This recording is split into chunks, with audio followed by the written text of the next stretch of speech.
I'm Colin Harris from the Burnside Historical Society, and we're here this afternoon to have a look at the history and heritage of the Magill Stone Mines, a City of Burnside reserve on the western scarp of the Mount Lofty Ranges, 6 kilometres due east of the CBD of the city. The reserve is one of 16 administered by the council within the Hills Face zone. It's notable for several heritage and historical features, one of which is the Magill Stone Mines. They're on the State Heritage Register, but it's notable also for the remnants of one of the old olive plantations of Burnside, and it's also important for the remnant grassy woodland vegetation that it has.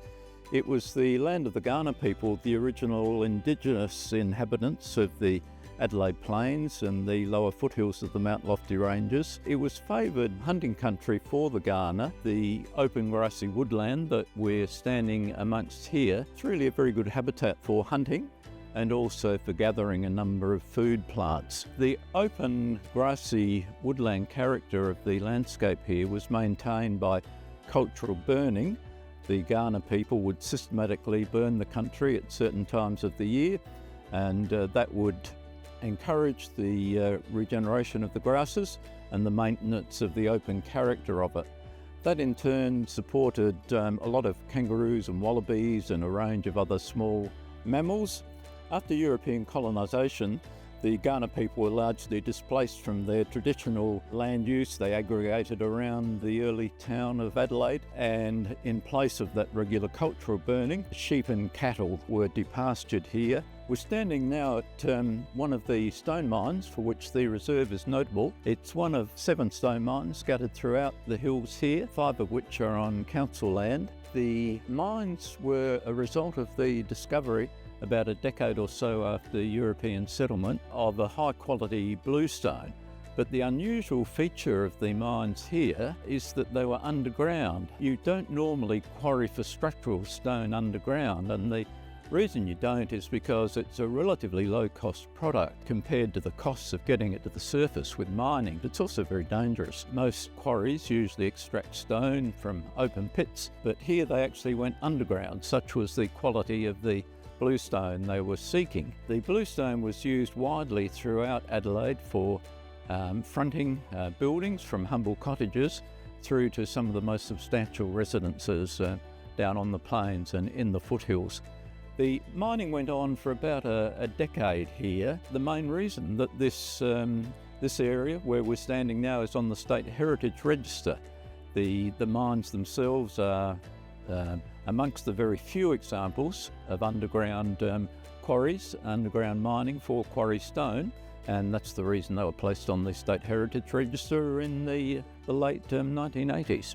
We're now standing in part of the remnant olive plantation, one of the other significant features of the reserve. Burnside got going with olive production quite early in the piece. There was pioneering work done by Sir Samuel Davenport at Beaumont and his nearby neighbours, the Clelands, and by the late 19th century, various local businessmen were looking for the opportunity to put in large-scale olive plantations. And in the early 1870s, William Crompton and a couple of business partners bought up extensive areas of land, including this area. Towards the end of the 19th century, Crompton's company had something like 12,000 olives planted around the Penfold winery area. And they were processed locally, and they remained a dominant feature of this reserve landscape for quite some time.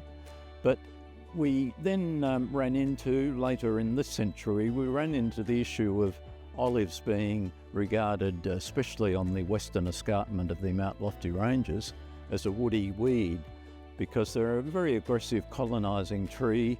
You're therefore faced with this vexed issue of olives as a heritage feature versus trying to get back some of the original grassy woodland. The approach that has been taken in the reserve by the council is to retain the best of the original olive plantation, which is largely along this drainage line that we're standing in at the moment. These are the best of the remaining olives, and they'll be featured in future interpretation as reminders of the original olive plantation that the Cromptons established here. The olive plantation at its height was maintained very carefully. There was regular pruning. It was really quite a neat picture. And in the 1940s, a local artist, Dorrit Black, she lived not far from here in Magill, she was taken by the regularity and the beautiful symmetry of the rows and the trees themselves, and she did a very celebrated painting. This is regarded as one of her best works, if not the best work. In 1946, the olive plantation, it's simply called, it's in the possession of the South Australian Art Gallery. A wonderful reminder, wonderful pictorial reminder of the olive plantation at its height.